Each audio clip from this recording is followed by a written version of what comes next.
بسم اللہ الرحمن الرحیم۔ اچھا، آج کی ویڈیو میں آپ کو بتانے جا رہا ہوں پتے اور گردے کی پتھری کا علاج۔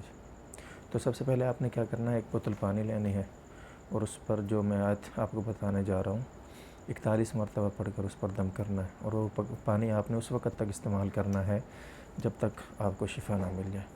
ٹھیک ہے، آیت سن لیں۔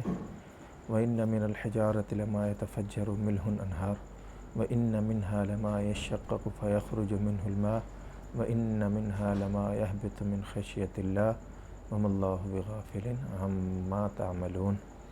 آیت نمبر 74 ہے اور سورۃ البقرہ ہے۔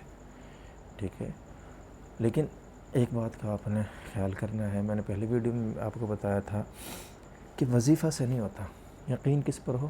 اللہ پر۔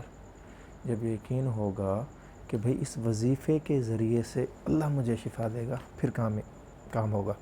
اور اگر یقین ہوگا کہ یہ جو وظیفہ میں کر رہا ہوں اس سے مجھے شفا ملے گی، تو یہ تو شرک ہو جائے گا، الٹا نقصان ہے، گناہ ملے گا۔ تو یقین کیا ہونا ہے کہ اللہ نے کرنا ہے، نفع نقصان کا مالک کون ہے؟ وہ اللہ ہے۔ تو پھر انشاءاللہ دیکھیں آپ اس کا رزلٹ۔ ٹھیک ہے، انشاءاللہ۔